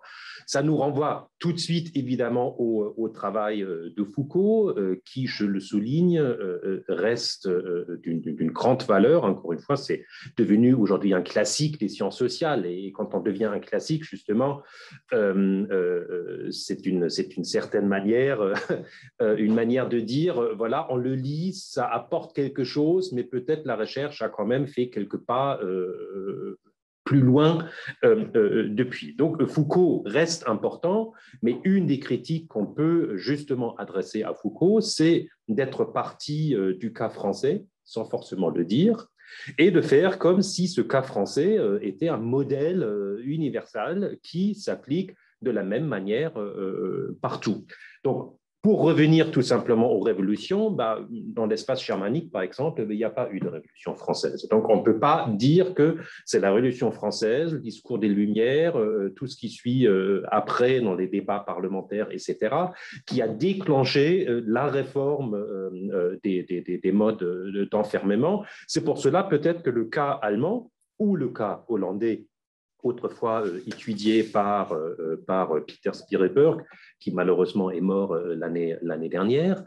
Le cas allemand ou le cas hollandais sont une sorte de laboratoire pour tester d'autres hypothèses, parce que justement, l'hypothèse de la révolution ne marche pas très, très bien dans ce cas, et l'hypothèse que moi j'avance est que toutes ces réformes s'inscrivent dans des évolutions beaucoup plus longues. Donc, c'est-à-dire que pour expliquer pourquoi au XIXe siècle, nous avons à un moment donné la naissance du pénitencier, qui est évidemment autre chose que la prison urbaine au Moyen-Âge tardif dans une cité italienne, par exemple, on voit bien qu'il y a là une évolution, mais pour expliquer cette évolution, il faut commencer beaucoup plus tôt et regarder, par exemple, ces grands établissements d'enfermement de l'époque moderne, comme les Zuchthäuser, etc. Sí, en español. Entonces, sino para seguir un poco con eso y también retomar la pregunta sobre el panopticon y etcétera, bueno, conociendo más el caso de España, es muy interesante ver cómo efectivamente esos edificios, ahí traje, por lo menos no creo que se vea, ahí no se ve, pero ven ahí, efectivamente, ahí es un modelo de los albergues creados por Cristóbal Pérez de Herrera en los años 1590, la misma época que los Rapsuis y Spinuis de Ámsterdam, y se ve como ya en esa época había esa idea, tenía la idea de unos albergos construidos como una cruz. Y la idea es que el que vigilaba tenía que ponerse justo en el cruce de la cruz, en medio de la cruz, para ver a todo el mundo. Y ya esa idea, en el texto de Cristóbal de Herrera, ya se ve, como dice, explica efectivamente que poniendo ese lugar de cruz y efectivamente muchos establecimientos de caridad, digamos, sentido los hospitales, etcétera, en España y fuera también, se ve ya como el modelo que en realidad Foucault presenta el panopticon como algo totalmente significativo del gran cambio que hubo entre fin 18 y sobre todo 19, ya en realidad ya existía antes, que ya esas ideas ya existía antes. Entonces eso viene también siguiendo con la idea, lo que decía Falk hace unos minutos, que efectivamente todo es un proceso y que no hubo un cambio fundamental. Bueno, hay que decir de cierto modo igual que sobre todo en Francia, no es el caso de todas partes, pero por varias razones existe que ya igual en sí el siglo XVIII siempre estaba puesto de relieve. Así que todo pasó en el siglo XVIII y todo lo que viene antes en general no vale la pena hablarlo. Así que yo creo que ayuda, no es muy científico, pero me parece que de cierto modo eso. Pero bueno, más concretamente esa idea cuando se ve la arquitectura de esos establecimientos y claramente en la cruz esa de albergue de Cristóbal Herrera a fin de 16, si uno ve algunas mostraste, se ve como es exactamente el mismo modelo que uno puede tener en el siglo XIX o aún más en el siglo XX. Quiere decir que eso muestra también cómo efectivamente, como muchas temáticas, la ruptura revolucionaria no tiene mucho sentido. Sobre todo es muy francesa, sobre todo. Pues eso es una parte. Si no está le reste du genre, si tu veux, je sais pas si tu veux répondre. Non, tu es fatigué. Non, mais il faut que je mette mes idées la dimension, un petit peu dans l'ordre. Urbaine. Oui. Vas-y, si tu veux. La dimension. Non, effectivement, bon, pas dejarte, pour te laisser un petit peu reprendre tes esprits. No, efectivamente, el elemento de género es muy importante. Hoy en día el porcentaje, por ejemplo, de mujeres, los niños es otro problema porque efectivamente, además un problema poco estudiado, muy importante y poco estudiado. Ahí tenemos una de la conferencia en el coloquio que organizamos, que organizan Sofía Della y Pascal Bastien en Montreal, va a ser sobre la temática de los chicos. Es una temática muy importante y muy poco estudiada. Se sabe que efectivamente los niños vivían, como hoy en día también, pero quizás más tiempo en las cárceles con las mujeres, por ejemplo, en la Tour de Constance, se sabe que era ahí en Aigues-Mortes, en el sur de Francia, donde estaban las mujeres protestantes, había una cierta cantidad de chicos en general mucho más mayor que unos bebés, mucho más grande, digamos. Eso es una cosa. Las mujeres, efectivamente, hoy en día, el porcentaje en muchos países occidentales torna alrededor de 4%, 4% por les femmes, plus ou moins. En la época no, era muy importante, muy presente, y todo el problema efectivamente era cómo hacer convivir en un mismo espacio mujeres y hombres, que era todo el problema, la problemática mayor, digamos. En general se solía tratar de separarlo, lo que no era el caso. Falk muchas veces habla de eso, pero lo que es interesante es que realmente después hubo una política también de encierro mucho más, me parece, mucho más marcada para las mujeres, todo con el problema de la prostitución, y también de todo el honor tan importante del antiguo régimen, que efectivamente que hacía que las mujeres era un problema muy, muy importante. Entonces muchas veces, por ejemplo, el encierro, y se ve, yo hablaba de Cristóbal de Herrera, pero es muy mal, él efectivamente considera que hay que encerrar a las mujeres. Los hombres, los mendigos, etcétera, los pone ahí, se pueden salir. En cambio, las mujeres hay que encerrarlas y que no puedan salir. Pero realmente hay una política propiamente frente a las mujeres de encierro, me parece bastante marcado. Exagero un poco, pero me parece, y bueno, dentro de las cárceles obviamente ese problema muy marcado. Yo, por ejemplo, estudiando las minorías, las mujeres muchas veces son, hay tantas mujeres como de hombres en materia de causas de fe. Entonces, efectivamente, el porcentaje es muy importante. Y quizás a veces algunos delitos se ejecutan más a hombres que a mujeres, entonces hay más mujeres encerradas, pero no siempre es el caso. Peut-être tu peux rajouter, je sais pas. C'est pour ça que tout à l'heure, j'ai dit je dois mettre mes idées un petit peu en ordre. Peut-être on passe à la question des sources, si tu veux. Parce que comme ça, on a donné un certain nombre d'éléments sur lesquels on peut revenir. Parce que là, comme c'est un séminaire, je crois que la question des sources est quand même très, très importante. Et effectivement, on parle trop peu des sources qui effectivement sont à la base de notre travail.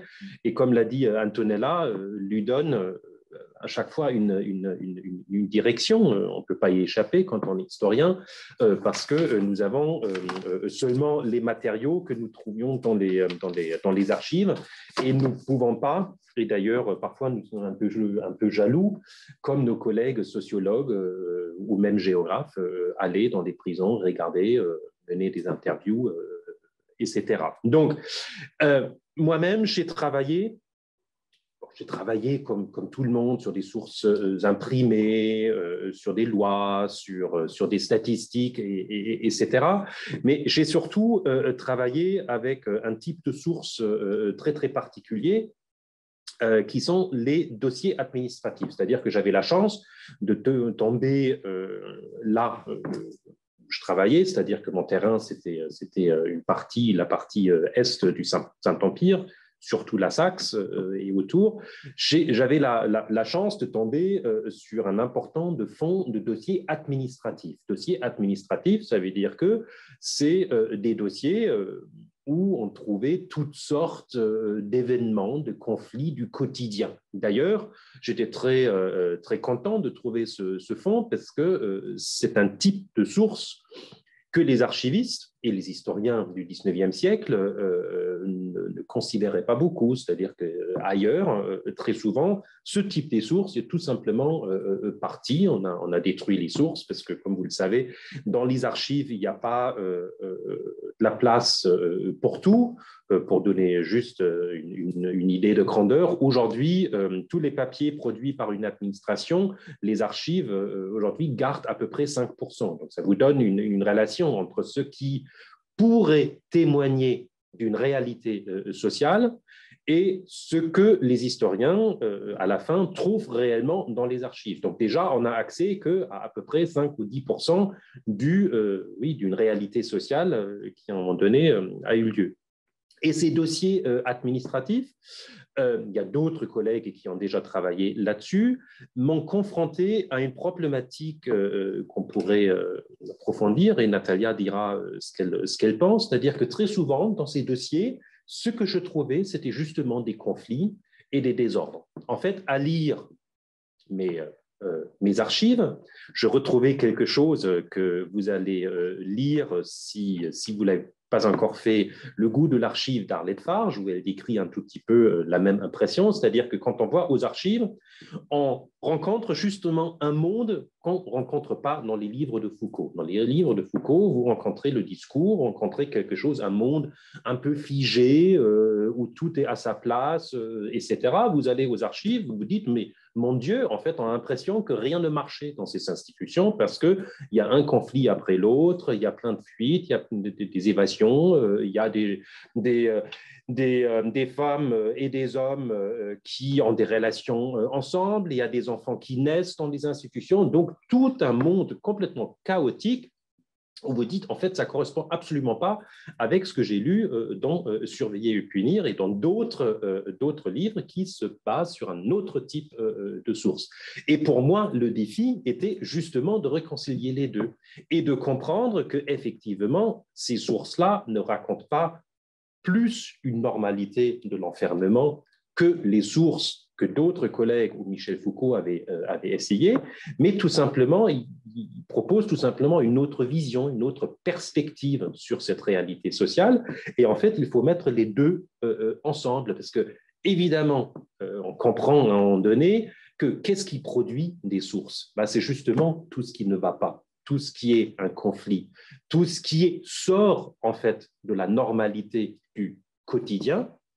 Et donc, il faut garder en tête cette mode de production des sources et ne pas confondre ce qu'on trouve après dans les sources avec le quotidien, la normalité, la réalité sociale tout court, mais se poser la question comment on peut, à travers tout ce qu'on trouve dans les sources et qui sort du quotidien, on peut quand même avoir accès au quotidien. Et par exemple, quand on regarde je vous donne juste un exemple, j'avais une très belle source d'une femme dans une Zuchthaus saxonne, fin 18e siècle, qui, en fait, ça donnait au troc. Donc, elle était en fait en train de marchander, je crois que c'était une tasse de café ou quelque chose comme ça, avec d'autres détenus. Il y a un gardien qui arrive, qui la voit, qui lui dit « mais arrête ça parce que c'est contre les règlements ». Et tout de suite, cette femme se jette sur le gardien, le frappe, l'injure, etc. Et donc, le gardien, après, va chez son directeur en se plaignant « mais écoute, j'en ai vraiment marre, j'ai 65 ans, je suis trop vieux pour faire ce boulot, etc. » Donc là, vous voyez, en fait, il y a des indices à partir de ce conflit qui vous renseignent sur les structures de l'enfermement qui ont permis qu'un tel événement surgisse. Sí, attends, juste para añadir, quizás podías mostrar la... No podés volver a la otra diapo, ¿sí? No, que también para volver a lo que decía de la fuente, si puedes volver a la deuxième, a la segunda. Bueno, no, igual, si no podés, no importa. Sí, con la flecha, ouais. Non, c'est écran 2. Bueno, no importa. No, c'est pas grave. Je n'ai pas encore fait le partage. No pasa nada. No importa. No, que la dificultad también. On l'aura. Voilà, c'est bon. Et maintenant, il te faut lequel? La deuxième. Tratando de relacionar la dos. No es grave. También relacionando la pregunta sobre las fuentes y la tercera, alors la troisième, tratando de relacionar la pregunta sobre Foucault y las fuentes. También lo que se puede decir, porque Falk lo dijo un poco, pero también en toda esa historiografía que efectivamente, bueno, se ve más claramente porque es más conocido y tuvo más impacto, Foucault es una visión también muy institucional y muy top-down. Y efectivamente, como lo muestra Falk, lo que interesa también son las prácticas de los actores, pero toda la dificultad efectivamente es que hay también varias visiones y varias fuentes. Hay unas fuentes tradicionales, como es, por ejemplo, el registro d'écrou, que está ahí en la diapositiva 2, que es ahí que da todas informaciones sobre las personas que están registradas, de dónde viene el delito, quiénes son, la edad, dónde viven, etc. Elemento así que permite hacer un estudio así prosopográfico de las poblaciones presas, de los presos. Y también hay otras, ese tipo de fuente de la cual habla Falk, que son efectivamente más de instantes de alguno de la vida cotidiana. Entonces, toda la idea efectivamente es tener todas, como siempre, en realidad es toda la manera de trabajar para un historiador, obviamente, es efectivamente juntar a la vez esa visión de la institución, de las fuentes tradicionales, con otras fuentes que permite efectivamente a veces enfrentar todos los esquemas de algún tipo de fuente que dan efectivamente una visión que no corresponde, o por lo menos muy esquemática, de algunas prácticas sociales. Entonces, toda esa idea efectivamente mezclar todo ese corpus bastante tradicional para el estudio de las cárceles con otro que efectivamente muestra más las prácticas, y mezclar y multiplicar los puntos de vista, digamos, como un caleidoscopo. Sí, gracias. Siempre siguiendo con el tema de las fuentes, mil gracias, porque es fundamental, absolutamente. Lo que me impactó escuchándoles y leyendo al PowerPoint es la importancia de las fuentes visuales también, les sources visuelles.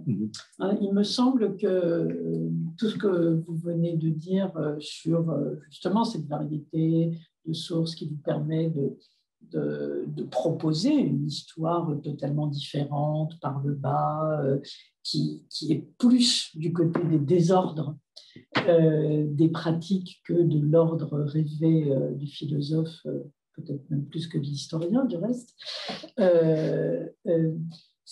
Tout ça est alimenté aussi par une attention extrêmement forte que vous portez aux sources visuelles. J'ai été très frappée par la variété de ces sources visuelles, leur qualité aussi, et tout ce que vous avez réussi à en faire.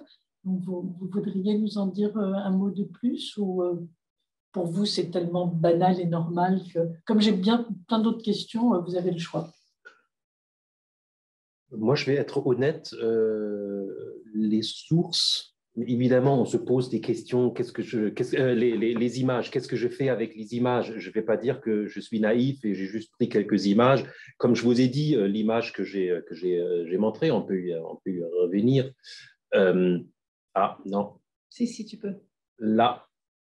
Voilà, cette image-là, c'est peut-être un bon exemple, parce que, comme j'ai dit, quand on ne regarde pas ce petit homme qui est juste à côté, c'est quand même de la propagande. Donc, ça permet, en fait, on peut très bien faire l'histoire foucaldienne avec cette image, sauf si on regarde ce petit élément à côté. Et moi, il m'a suffi d'être tout simplement attentif. En fait, cette image a été déjà utilisée avant, sauf qu'avant, on n'a pas fait... C'était quelque chose qui dérangeait. On passait outre, disait, oui, bon... ça ne s'inscrit pas dans ce que je veux voir dans cette image, et les gens ne se sont pas arrêtés sur cet élément. Et effectivement, moi, je me suis dit, ce n'est pas possible. Il faut comprendre pourquoi cet homme-là se trouve sur cette image et qu'est-ce que ça signifie pour l'histoire que je suis en train d'écrire. Donc, parfois, on n'a même pas besoin d'un grand appareil méthodologique et toute une discussion. Ah, il ne faut pas dire ça, pardon. Enfin bon, en même temps... On est à l'école des études sociales. J'ai dit parfois, hein, attention, j'ai dit parfois. Parfois, on n'a même pas besoin d'un grand... Très souvent, on l'a quand même besoin. Hein, voilà. Mais il suffit de regarder, de rester attentif et de voir tout simplement que la réalité... souvent, elle n'est pas si simple que ça. Et il y a plein d'éléments qui dérangent, et il faut s'intéresser à ce qui dérange, ce qu'on sait déjà. Muy chiquito, si podés volver ahí a la celda de Toledo, un poco, porque no pude hablar un poco más allá, más. No, del otro lado, del otro côté, pardon. On va y arriver. On va y arriver. No, los planos, un poco más. C'est ça? No. Ah, c'est la dernière, en fait. No. Ahí está.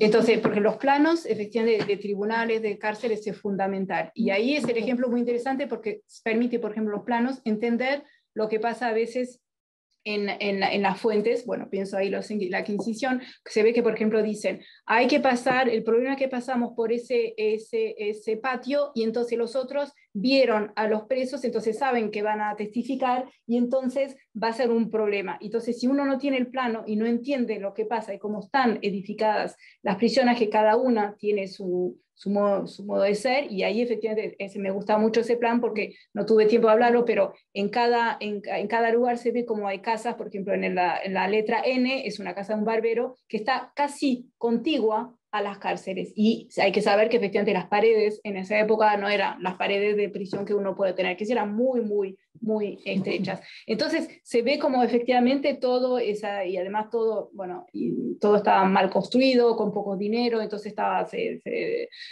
se estaba destruyendo. Entonces, si uno ve el plan, entiende cómo funciona, por dónde iban, por cómo se relacionaban, entonces eso, efectivamente, tener un plano para mí es en general fantástico y entender cómo funcionaba. Y en el caso, por ejemplo, tuvimos hice toda esa discusión sobre el baño ese del Livorno, de alguien que escribió un libro sobre el tema y mostró esos planes y era fascinante de ver.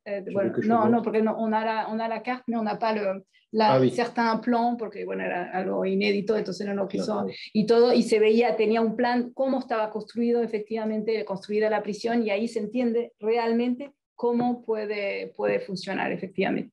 Y más allá efectivamente, el panopticon, que da una visión muy esquemática, efectivamente. Merci beaucoup. Si je peux juste revenir sur ces questions de plan, parce qu'elle renvoie à une autre question, donc celle des espaces et leur évolution dans le temps. C'est que quelque chose que, par exemple, on explique plus dans le web documentaire, c'est l'idée que là aussi, on ne trouve pas dans l'historiographie traditionnelle que, en fait, ces institutions, c'est des chantiers permanents. En fait, on passe son temps à faire des travaux, à ouvrir, à fermer une fenêtre, une porte, à rouvrir d'autres couloirs pour organiser les flux des détenus, etc. Donc, en fait, c'est des lieux qui sont en constante évolution et pas du tout, parce que tu l'avais évoqué, le panopticon. Déjà, on sait qu'aujourd'hui, le panopticon pur jus, si j'ose dire, a été réalisé, je crois que 2 ou 3 fois, ce qui n'invalide pas l'idée qu'au XIXe siècle, par exemple, la surveillance prend quand même une importance beaucoup plus grande qu'avant, que les regards, le visuel prend une importance plus importante, etc., que l'architecture est évidemment plus conçue au XIXe siècle qu'elle ne l'était les époques précédentes, mais tout ça, en fait, on est plutôt dans la nuance, et très souvent, ça s'applique à quelques grandes prisons modernes, alors que dans la plupart des autres établissements, on continue tout simplement le bricolage qu'on a toujours fait avant, et que d'ailleurs, on continue en grande partie à continuer aujourd'hui. C'est-à-dire que même aujourd'hui, il y a quelques grandes constructions flambant neuves très bien, qui sont présentées à la presse comme les dernières inventions, mais la plupart des prisons d'aujourd'hui, en France, en Allemagne et partout au monde, sont quand même des établissements qui restent dans des bâtiments existants où on continue en fait ce travail de bricolage qui, ça c'est les géographes qui nous l'enseignent, sont d'ailleurs beaucoup plus appréciés par les prisonniers que les nouvelles prisons flambant neuves, haute technologie de surveillance, etc. Parce que justement, les vieilles structures permettent de s'adonner à ce petit jeu d'échange, de troc, de faire quelque chose qui n'est pas tout de suite détecté par une caméra de surveillance, etc. Donc là aussi, je crois que c'est très important, parce que ça, c'est le danger quand on travaille avec les plans, hein, là aussi, de confondre en fait quelque chose qui, sur un plan, avec la réalité, c'est généralement un instantané, et tout ça s'inscrit dans une évolution beaucoup plus complexe et en constante, un mouvement constant. Merci beaucoup. Il me semblait qu'un élément important de votre travail, de sa dimension collective au moins, est lié à alors, un autre aspect spatial, mais qui n'est plus du tout celui du lieu de la prison, mais celui des lieux de l'enquête. Vous avez délibérément choisi de vous inscrire dans une dimension comparative. Vous l'avez dit à un moment donné assez rapidement, européenne, mais pas que. Et du coup, ma question, elle est assez simple. Elle est nourrie par, là aussi, mes propres réflexions sur l'espace. Les conceptions de l'espace ne sont pas comparables selon qu'on est dans la France ou l'Europe du XVIe siècle, dans le Japon des shoguns ou dans la Russie d'un vague début de construction d'État, etc., etc. Alors, comment est-ce que dans votre dispositif collectif de recherche, vous prenez acte de cette variété des rapports à l'espace, comme du reste, on pourrait dire, de la variété des rapports au concept même d'enfermement? Je reprends peut-être un petit instant cette réflexion sur l'espace. Je vais m'avancer un tout petit peu. Ce que j'ai constaté, enfin bon, ça, je parle là en réfléchissant, mais c'est ça aussi la recherche. Quand on regarde l'histoire de l'espace ou l'histoire spatiale en France, il y a un grand récit. Il y a un grand récit qui est le changement de l'espace vers le territoire. Donc, très tôt, au Moyen-Âge, la fondation d'un territoire qu'on pourrait appeler national avec toutes les précautions qui sont de rigueur et l'évolution, en fait, une sorte de constitution d'un espace territorial qui devient après national en France. C'est très ancré dans la conscience historique et publique en France.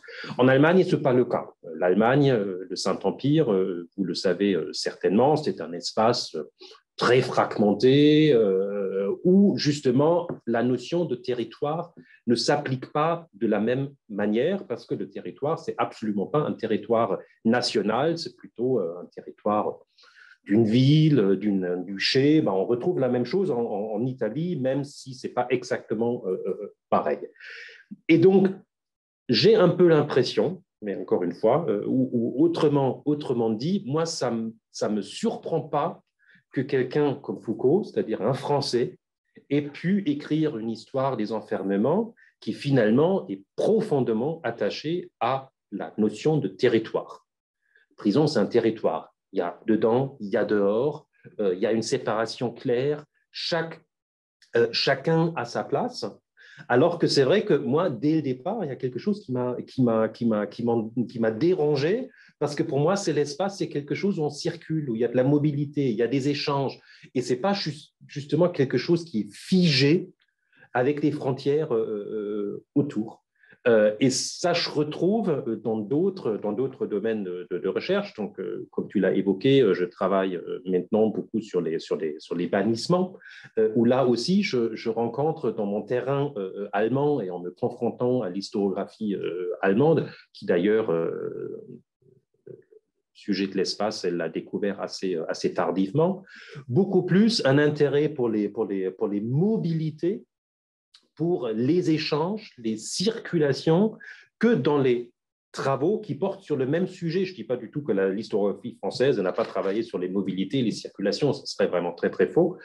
Mais si je me place pour les mêmes sujets, si je m'intéresse aux mêmes sujets, là, je retrouve en France plutôt cette notion d'exclusion parce qu'on est chassé d'un espace, alors que vu à partir d'une perspective allemande ou plutôt d'une perspective Saint-Empire, tout de suite, on se dit, bah oui, mais chassé, ça veut dire aussi, si je suis chassé d'un territoire, j'arrive forcément dans un autre territoire. Donc, tout de suite, je suis beaucoup plus dans une logique qui pense pas en termes d'exclusion uniquement, mais tout de suite en exclusion, réintégration, retour, etc. C'est peut-être aussi quelque chose que Natalia peut approfondir, parce que ses recherches portent en partie sur ces mêmes questions aujourd'hui. Sí, bueno, efectivamente, la relación tratando de tener una visión que no sea propiamente solamente europea, creo que era el sentido también de tu pregunta, era efectivamente el tema, la temática del dossier del número ese que queríamos, bueno, hicimos de hecho, era ver efectivamente en qué medida esa idea de una forma de difusionismo de un modelo occidental, digamos, americano-europeo, tradicionalmente había esa idea de que efectivamente el mundo de la prisión se había difundido a partir de efectivamente con la colonización, etcétera, se había difundido al mundo. Efectivamente mostramos que no era el caso, que era más matizado, obviamente. En ese sentido, efectivamente, de tener esa idea que había otras formas carcelarias en otros países, propiamente locales, que después se fueron transformando también con el aporte del modelo occidental, digamos. Pero yo diría lo contrario, es que nosotros partimos del punto diciendo que había, también porque